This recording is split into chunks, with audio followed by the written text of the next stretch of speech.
നമസ്കാരം, ഞാൻ ശാലിനി. പ്രധാന വാർത്തകൾ. കോട്ടയം വിധിയെഴുതി, ബൂത്തുകളിൽ വോട്ടർമാരുടെ നീണ്ട നിര. പത്തനംതിട്ട മണ്ഡലത്തിൽ വോട്ടിംഗ് പൂർത്തിയായി. ഇനി ജൂൺ 4 വരെ കാത്തിരിപ്പ്. കേന്ദ്ര സർക്കാർ കേരളത്തോട് കാട്ടിയ അവഗണനയ്ക്കെതിരെ വോട്ടർമാർ പ്രതികരിക്കുമെന്ന് മന്ത്രി VN വാസവൻ. ഇടതുപക്ഷം വൻ വിജയം നേടുമെന്നും മന്ത്രി വാസവൻ. വാർത്തകൾ വിശദമായി. കോട്ടയം ലോക്സഭാ മണ്ഡലത്തിൽ വോട്ടിംഗ് പ്രക്രിയ പൂർത്തിയായി. രാവിലെ മുതൽ എല്ലാ ബൂത്തുകളിലും വോട്ടർമാരുടെ നീണ്ട നിര കാണപ്പെട്ടു. ഏറ്റവും അധികം സ്ഥാനാർത്ഥികൾ മത്സരിച്ച മണ്ഡലമാണ് കോട്ടയം ലോക്സഭാ മണ്ഡലം. 14 പേരാണ് കോട്ടയം മണ്ഡലത്തിൽ നിന്നും ജനവിധി തേടിയത്. വൈകിട്ട് 5 മണി വരെയുള്ള കണക്കനുസരിച്ച് 61.87 പേർ വോട്ട് രേഖപ്പെടുത്തി. പിറവം മണ്ഡലത്തിൽ 61.78% പേരും, പാലയിൽ 60.37 പേരും, കടുത്തുരുത്തിയിൽ 58.98% പേരും, വൈക്കത്ത് 66.57 പേരും വോട്ട് ചെയ്തു. ഏറ്റുമാനൂരിൽ 62.88, കോട്ടയത്ത് 61.29, പുതുപ്പള്ളിയിൽ 61.87% പേരും വോട്ട് ചെയ്തു. ബൂത്തിൽ വോട്ടർമാരെ അനുഗമിക്കുന്ന കുട്ടികൾക്കായി ക്രഷിനുള്ള ക്രമീകരണം ഏർപ്പെടുത്തിയിരുന്നു. കുട്ടികൾക്കായി കളിപ്പാട്ടങ്ങളും കരുതിയിരുന്നു. ശുദ്ധജലം നിറച്ച ഡിസ്പെൻസറും പരിസ്ഥിതി സൗഹൃദങ്ങളായ ഗ്ലാസുകളും പോളിംഗ് സ്റ്റേഷനുകളിൽ ഒരുക്കിയിരുന്നു. News bureau, Kottayam. പത്തനംതിട്ട വിധിയെഴുതി. ഇനി 1 മാസത്തിലധികം കാലം നീണ്ടുനിൽക്കുന്ന കാത്തിരിപ്പ്. പത്തനംതിട്ടയിൽ നിന്ന് ആര് ലോക്സഭയിലെത്തണമെന്ന് സംബന്ധിച്ച് ജനങ്ങൾ വിധി എഴുതി. 5 മണി വരെ 57.59% പേർ വോട്ട് ചെയ്തു. രാവിലെ മുതൽ നീണ്ട നിര തന്നെ കാണപ്പെട്ടു. പ്രമുഖരെല്ലാം തന്നെ രാവിലെ വോട്ട് രേഖപ്പെടുത്തി. സിറ്റിംഗ് MP കോൺഗ്രസിലെ ആന്റോ ആന്റണി, ഇടത് സ്ഥാനാർത്ഥി doctor TM Thomas Isaac, NDA സ്ഥാനാർത്ഥി അനിൽ K ആന്റണി എന്നിവരാണ് വോട്ട് തേടിയത്. ശ്രദ്ധേയമായ മത്സരം നടന്ന മണ്ഡലമായിരുന്നു പത്തനംതിട്ട.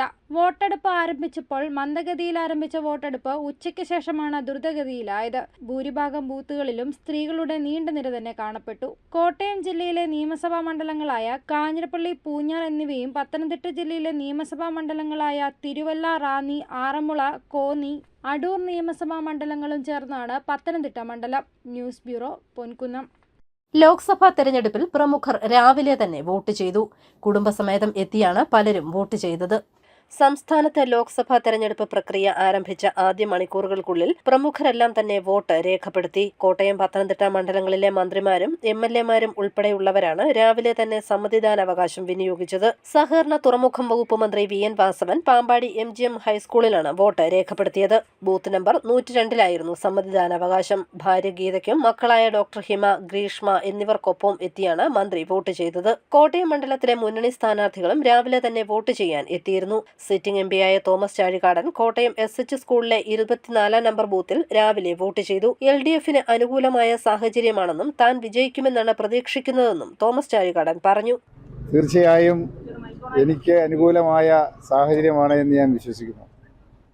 ജനങ്ങൾ എന്നോടൊപ്പമുണ്ട്. ഇത് 8ാം പ്രാവശ്യമാണ് ഞാൻ തെരഞ്ഞെടുപ്പിൽ മത്സരിക്കുന്നത്. 8 പ്രാവശ്യവും 2 ചിഹ്നത്തിലാണ് മത്സരിച്ചത്. ഇന്നും 2 ചിഹ്നത്തിലാണ് വോട്ട് ചെയ്തത്.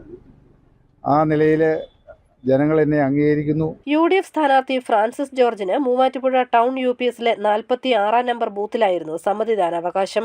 NDA സ്ഥാനാർത്ഥി തുഷാർ വെള്ളാപ്പള്ളിക്ക് കണിച്ചുകുളങ്ങര VHSS-ലായിരുന്നു വോട്ട്. ഭാര്യയ്ക്ക് ഒപ്പമെത്തിയാണ് തുഷാർ വെള്ളാപ്പള്ളി വോട്ട് ചെയ്തത്. NDA വീണ്ടും അധികാരത്തിൽ വരുമെന്ന് തുഷാർ വെള്ളാപ്പള്ളി പറഞ്ഞു. റെസ്പോൺസ് വളരെ നന്നായിരിക്കും. കാരണം കഴിഞ്ഞ പ്രാവശ്യം പോലെ അല്ലല്ലോ. എല്ലാ സ്ഥലത്തും മത്സരിക്കുന്ന സമയത്ത് ഏതായാലും 400 മുകളിൽ സീറ്റുമായിട്ട് NDA അധികാരത്തിൽ വരുമെന്നുള്ള സത്യാവസ്ഥ അറിയാവുന്നവരാണ് ഇന്ത്യയിലുള്ള മുഴുവൻ ആളുകളും. അതുകൊണ്ട് തന്നെ പ്രത്യേകിച്ച് കേരളത്തിൽ കഴിഞ്ഞ പ്രാവശ്യം എന്ന് പറയുമ്പോൾ രാഹുൽ ഗാന്ധി പ്രധാനമന്ത്രിയാവുന്നുള്ള ഒരു വലിയ വാർത്തയും അതുപോലെ എല്ലാ ജനങ്ങളും വിശ്വസിക്കുന്നതാണ്. ആ സാഹചര്യം മാറും. പിന്നെ NDA തന്നെ അധികാരത്തിൽ വരുമെന്ന് 100% എല്ലാവർക്കും അറിയാവുന്നതാണ്. അതുകൊണ്ട് NDA-യോടൊപ്പം നിൽക്കുന്ന MP-മാർ ജയിപ്പിച്ചിടാൻ വേണ്ടി എല്ലാ സ്ഥലത്തും ഒരു മൂവ്മെൻ്റ് ഉണ്ട്. MLA-മാരായ തിരുവഞ്ചൂർ രാധാകൃഷ്ണൻ വയസ്കരക്കുന്ന് ടൗൺ LPS-ൽ വോട്ട് ചെയ്തു. ഇന്ന് രാവിലെ പോയപ്പോൾ അസസ്മെൻറ്റിനകത്ത് ഞങ്ങൾക്ക് കുറച്ചുകൂടെ പൂർണ്ണ വിശ്വാസമാണ്. നല്ല ഭൂരിപക്ഷത്തോടു കൂടി ഇവിടെ വിജയിക്കും. Chandy Oommen MLA Puthuppally Georgian public സ്കൂളിലെത്തിയാണ് വോട്ട് ചെയ്തത്. അമ്മ മറിയാമ്മ, സഹോദരിമാർ എന്നിവർ ഒപ്പമുണ്ടായിരുന്നു. മാണി C കാപ്പൻ MLA-യും രാവിലെ തന്നെ വോട്ട് ചെയ്തു. കാനാട്ടുപാറ ഗവൺമെന്റ് പോളിടെക്നിക് കോളേജിലെ 119-ാം നമ്പർ ബൂത്തിലായിരുന്നു മാണി C കാപ്പന്റെ വോട്ട്. കുടുംബാംഗങ്ങളോടൊപ്പം എത്തിയാണ് MLA വോട്ട് ചെയ്തത്. പാലായിൽ 25,000 വോട്ടിന്റെ ഭൂരിപക്ഷം ഫ്രാൻസിസ് ജോർജിന് ലഭിക്കുമെന്ന് മാണി C കാപ്പൻ MLA പറഞ്ഞു. പാലായിൽ 25,000 വോട്ടിന് ഭൂരിപക്ഷം കിട്ടിയിരിക്കും. മൊത്തത്തിൽ 1,00,000 വോട്ടിന് വേണ്ടി കോട്ടയം സംശയമില്ല. Pala Saint Thomas higher secondary സ്കൂളിലായിരുന്നു ജോസ് കെ മാണി എംപിയുടെ വോട്ട്. മാതാവ് കുട്ടിയമ്മയും ഭാര്യ നിഷയും ഒപ്പമുണ്ടായിരുന്നു. കോട്ടയം മണ്ഡലത്തിൽ തോമസ് ചാഴികാടന്റെ വിജയം സുനിശ്ചിതമാണെന്ന് ജോസ് കെ മാണി പറഞ്ഞു. കോട്ടയത്ത് ചാമ്പ്യനായി തോമസ് ചാഴികാടൻ ഉണ്ടാവും.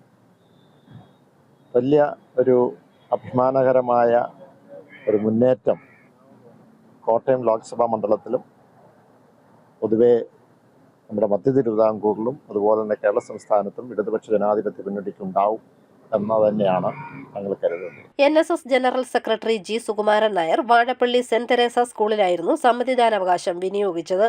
NCP സംസ്ഥാന സമിതി അംഗം PK ആനന്ദക്കുട്ടൻ രാവിലെ തന്നെ വോട്ട് ചെയ്തു.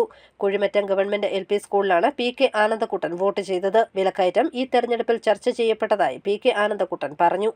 കേരളത്തിലെ ഈ തെരഞ്ഞെടുപ്പുമായി ബന്ധപ്പെട്ട് ഓരോ വീടുകളും എല്ലാ ഈ ഇന്നത്തെ ആനുകാലിക രാഷ്ട്രീയ സാഹചര്യങ്ങളെക്കുറിച്ച് ചർച്ച ചെയ്യപ്പെട്ടുകൊണ്ടാണ് അവർ രംഗത്ത് വരുന്നത്.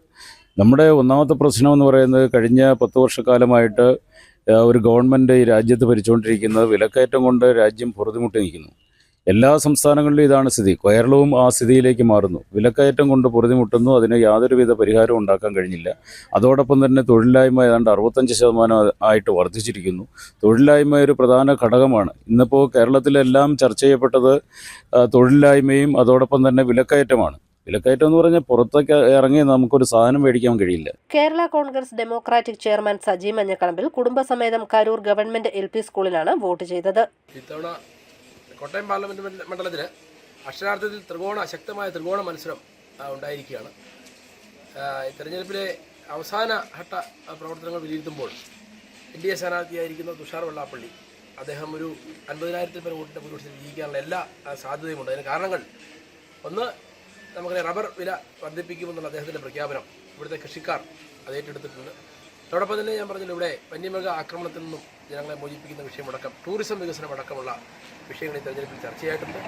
അതോടൊപ്പം തന്നെ കേരളത്തിലെ ഇടതുപക്ഷ ജനാധിപത്യങ്ങളുടെ ദുർഭരണവും ഈ തെരഞ്ഞെടുപ്പിൽ ചർച്ചയാവും. അതുകൊണ്ട് തന്നെ ഇവിടെ NDA സ്ഥാനാർത്ഥിയായി മത്സരിക്കുന്ന തുഷാർ വെള്ളാപ്പള്ളി വൻപിച്ച ഭൂരിപക്ഷത്തിൽ. News bureau, Kottayam. ഈ തെരഞ്ഞെടുപ്പിൽ ഇടതു ജനാധിപത്യ മുന്നണി ചരിത്ര വിജയം നേടുമെന്ന് സഹകരണ രജിസ്ട്രേഷൻ വകുപ്പ് മന്ത്രി VN വാസവൻ.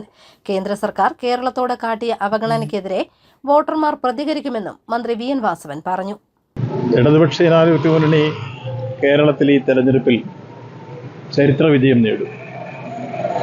എങ്ങും എവിടെയും ആവേശകരമായ പ്രതികരണങ്ങളാണ് കാണുന്നത്.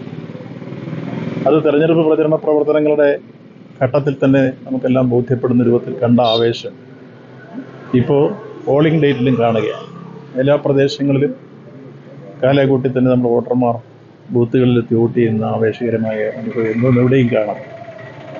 പ്രധാനമായി ഈ തെരഞ്ഞെടുപ്പിൽ കേന്ദ്ര ഗവൺമെൻറ് കേരളത്തോട് കാട്ടിയ കൊടിയ അവഗണനയ്ക്കെതിരെയുള്ള പ്രതിഷേധം, ഒപ്പം കേന്ദ്രത്തോടൊപ്പം ചേർന്ന് നിന്ന് കേരളത്തെ എല്ലാ അർത്ഥത്തിലും അവഗണിച്ച പ്രതിപക്ഷത്തോടുള്ള പ്രതിഷേധവും ജനങ്ങൾ രേഖപ്പെടുത്തുന്ന രൂപത്തിൽ പോളിംഗ് ബൂത്തുകളിലേക്ക് ആവേശകരമായ പ്രതികരണങ്ങളുമായിട്ടാണ് വോട്ടർമാർ വരുന്നത്. PC ജോർജും ഭാര്യ ഉഷയും Erattupetta Thekkekara government higher secondary സ്കൂളിലെ 17ാം നമ്പർ ബൂത്തിലെത്തിയാണ് വോട്ട് ചെയ്തത്. പത്തനംതിട്ടയിൽ NDA സ്ഥാനാർത്ഥി അനിൽ ആന്റണി വിജയിക്കുമെന്നും ഇടത് സ്ഥാനാർത്ഥി തോമസ് ഐസക് 3ാം സ്ഥാനത്തേക്ക് പോകുമെന്നും PC ജോർജ് പറഞ്ഞു. പത്തനംതിട്ടയിൽ ക്രിസ്ത്യൻ വോട്ടുകൾ ഭൂരിഭാഗവും അനിൽ ആന്റണിക്ക് ലഭിക്കുമെന്നും PC ജോർജ് കൂട്ടിച്ചേർത്തു. ജയിക്കുമെന്ന് ഉറച്ചു വിശ്വസിക്കാം. കാരണം എന്താണെന്ന് വെച്ചാൽ ഈ ക്രിസ്ത്യൻ ബെൽറ്റിൽ വന്നിരിക്കുന്ന മാറ്റം വളരെ വലുതാണ്. ക്രിസ്ത്യൻ ബെൽറ്റിൽ വലിയ അനുകൂല തരംഗം ഈ മോദി തരംഗമാണത്. മോദിക്കാരൻ്റെയാണ് പ്രശ്നം. അങ്ങനെ വരുന്നുണ്ട്. അതുകൊണ്ട് അനിലാണ്ടി ജയിക്കാനുള്ള സാധ്യതയുണ്ട്. അല്ലേപ്പോലും ഞാൻ അങ്ങനെയല്ലേ പറയാവൂ. പക്ഷേ ഇത് സത്യസന്ധമായിട്ട് പറഞ്ഞാലും നിഷ്പക്ഷമായ കാഴ്ചപ്പാടിലും അനിലാണ്ടി ജയിക്കാനുള്ള സാധ്യതയാണ്. അനിലാണ്ടി അല്ലെങ്കിൽ ആൻ്റണി 3ാം സ്ഥാനത്ത് ഐസക് വരും. ഐസക്കിന് 3ാം സ്ഥാനം സംശയമൊന്നുമില്ല. പത്തനംതിട്ട മണ്ഡലത്തിലെ ഇടതുപക്ഷ സ്ഥാനാർത്ഥി ഡോക്ടർ TM തോമസ് ഐസക് ബൂത്തുകൾ സന്ദർശിച്ചു. പൊൻകുന്നം വൊക്കേഷണൽ ഹയർ സെക്കൻഡറി സ്കൂളിലെ ബൂത്തിലെത്തിയ അദ്ദേഹം വോട്ടർമാരോട് കുശലാന്വേഷണം നടത്തി. Chief whip doctor N ജയരാജും ഒപ്പമുണ്ടായിരുന്നു. ഈരാറ്റുപേട്ടയിൽ LDF booth committee ഓഫീസിലേക്ക് വാഹനം ഇടിച്ചുകയറി. 6 പേർക്ക് പരിക്കേറ്റു. തൊടുപുഴ ഭാഗത്തുനിന്നും വന്ന ലോറിയാണ് ഇടിച്ചുകയറിയത്. ഈരാറ്റുപേട്ടയിൽ LDF ബൂത്ത് കമ്മിറ്റി ഓഫീസിലേക്ക് വാഹനം ഇടിച്ചു കയറി 6 പേർക്ക് പരിക്ക്. ഈരാറ്റുപേട്ട നഗരസഭയിലെ അൽമാനർ സ്കൂളിലുള്ള 1-2 ബൂത്തുകളുടെ LDF ഓഫീസിലേക്കാണ് തൊടുപുഴയിൽ നിന്നും പാൽ കയറ്റി വന്ന ലോറി ഇടിച്ചു കയറിയത്. അപകടത്തിൽ കുന്നുംപുറത്ത് സിറാജ്, വടക്കേപ്പറമ്പിൽ തങ്കമണി, ഇടക്കളമറ്റത്തിൽ സക്കീർ, ആലുംതറ കുഞ്ഞാലുമ്മ, ചൗച്ചുപറമ്പിൽ ബഷീർ, വാഴമറ്റത്തിൽ അജീഷ് എന്നിവർക്കാണ് പരിക്കേറ്റത്. ഇവരെ ഈരാറ്റുപേട്ടയിലെ സ്വകാര്യ ആശുപത്രിയിൽ പ്രവേശിപ്പിച്ചുവെങ്കിലും 2 പേരെ കോട്ടയം മെഡിക്കൽ കോളേജിലേക്ക് മാറ്റി. ഡ്രൈവർ ഉറങ്ങിപ്പോയതാണ് അപകടത്തിന് കാരണമെന്നാണ് പ്രാഥമിക നിഗമനം. News bureau, Pala. ഭരണങ്ങാനം പഞ്ചായത്തിൽ ഗ്രീൻ പ്രോട്ടോകോൾ പൂർണ്ണമായും പാലിച്ചായിരുന്നു വോട്ടെടുപ്പ്. ബൂത്തുകളിലെല്ലാം ഹരിതകർമ്മ സേനാംഗങ്ങൾ സജീവമായിരുന്നു. ഭരണങ്ങാനം പഞ്ചായത്തിൽ ഗ്രീൻ പ്രോട്ടോകോൾ പൂർണ്ണമായും പാലിച്ചായിരുന്നു തെരഞ്ഞെടുപ്പ്. ഹരിത തെരഞ്ഞെടുപ്പ് nodal officer assistant secretary Rashmi Mohan, VO, RGSA coordinator, Suchitwa mission RP എന്നിവരുടെ നേതൃത്വത്തിൽ വ്യാഴാഴ്ച ബൂത്തുകൾ സന്ദർശിച്ച് ജൈവ അജൈവ പാഴ്വസ്തുക്കൾ തരംതിരിച്ച് ശേഖരിക്കുവാനുള്ള ബിന്നുകൾ സ്ഥാപിക്കുകയും ഹരിതകർമ്മസേനയ്ക്ക് ആവശ്യമായ നിർദ്ദേശങ്ങൾ നൽകുകയും ചെയ്തു. അതോടൊപ്പം എല്ലാ ബൂത്തുകളിലെയും തെരഞ്ഞെടുപ്പ് ഉദ്യോഗസ്ഥരുമായി സംസാരിച്ച് മാലിന്യമുക്ത കേരളവുമായി ബന്ധപ്പെട്ട സന്ദേശം നൽകി. ബൂത്തുകളിലെല്ലാം ഹരിതകർമ്മ സേനാംഗങ്ങൾ സജീവമായി തങ്ങളുടെ കർത്തവ്യം നിർവഹിച്ചു. News bureau, Pala. അറിയിപ്പ്: മുണ്ടക്കയം സെന്റ് ജോസഫ് സെൻട്രൽ സ്കൂളിൽ ഹയർ സെക്കൻഡറി വിഭാഗത്തിൽ അക്കൗണ്ടൻസി, ബിസിനസ് സ്റ്റഡീസ് എന്നീ വിഷയങ്ങളിൽ താൽക്കാലിക അധ്യാപകരുണ്ട്. വിവരങ്ങൾക്ക് 04828 274486. Murikkumvayal Sabareesha college, Nadukani tribal arts and science college എന്നിവിടങ്ങളിൽ താൽക്കാലിക അധ്യാപക ഒഴിവുണ്ട്. ശബരീഷ കോളേജിൽ commerce, Hindi, Malayalam, mathematics, sociology എന്നീ വിഷയങ്ങളിലും, ട്രൈബൽ ആൻഡ് സയൻസ് കോളേജിൽ economics, Malayalam, English, history, political science, chemistry, zoology, food science എന്നീ വിഷയങ്ങളിലുമാണ് ഒഴിവ്. കൂടുതൽ വിവരങ്ങൾക്ക് 9846 787149. പ്രധാന വാർത്തകൾ ഒരിക്കൽ കൂടി. കോട്ടയം വിധിയെഴുതി, ബൂത്തുകളിൽ വോട്ടർമാരുടെ നീണ്ട നിര. പത്തനംതിട്ട മണ്ഡലത്തിൽ വോട്ടിംഗ് പൂർത്തിയായി, ഇനി ജൂൺ 4 വരെ കാത്തിരിപ്പ്. കേന്ദ്ര സർക്കാർ കേരളത്തോട് കാട്ടിയ അവഗണനയ്ക്കെതിരെ വോട്ടർമാർ പ്രതികരിക്കുമെന്ന് മന്ത്രി VN വാസവൻ. ഇടതുപക്ഷം വൻ വിജയം നേടുമെന്നും മന്ത്രി വാസവൻ. ഈ ബുള്ളറ്റിൻ പൂർണ്ണമാകുന്നു. നമസ്കാരം.